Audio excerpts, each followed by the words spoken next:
But the race in which the 2016 contest is playing the biggest role this fall, where it's running into head-on conflict with the midterms, is in Wisconsin, where Governor Scott Walker is now neck and neck with Democratic challenger Mary Burke, and he's found just the person to blame for his potential loss. New Jersey Governor Christie, the head of the Republican Governors Association, a man who seemingly has every incentive to let Walker lose and avoid having to face him in 2016 in a presidential primary. Walker's been complaining about the RGA's TV ad spending, telling Politico the out-of-state effort on his behalf pales in comparison to what's been spent on the other side. And while he appreciates Christie coming to campaign with him, as he'll do again later this week, the Wisconsin Republican is, quote, not looking for surrogates. Oof.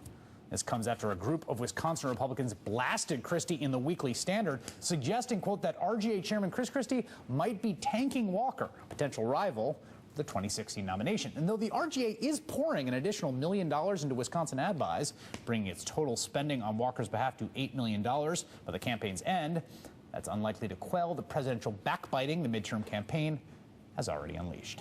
National political reporter for the Washington Post. Robert, you've been doing a lot of reporting on this Walker-Christie situation, which has gotten surprisingly nasty, I have to say. What is the latest? There is real friction between the Walker camp and the Christie camp. About an hour ago, I spoke with several sources close to both the Republican Governors Association and both of the governors.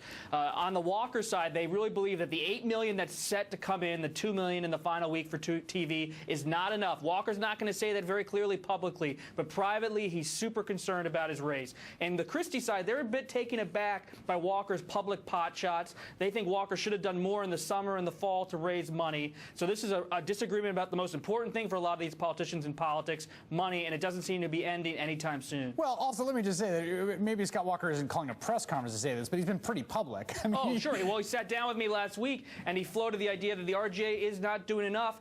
2 days later, what happens is the RGA says it's going to spend an extra $1 million. So the RGA is listening. But for this to spill out into the campaign with a week to go is certainly almost an unreal, surreal situation. Anna, one of the things about this race in Wisconsin, what it shows to me at least, is the fact that this is a guy who's won 2 elections in the span of 3.5 years in Scott Walker, that if you thought this was going to be a wave election for Republicans like 2010, current Wisconsin polling seems to show that's not actually where the kind of electorate mood is nationally, even if Democrats are kind of fighting uphill.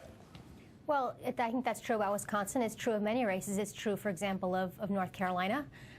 It's true in other states like Michigan. You aren't seeing either Republicans seal the deal or you aren't seeing Republicans winning in races that I think even a year ago people thought would be fairly easy for them to win.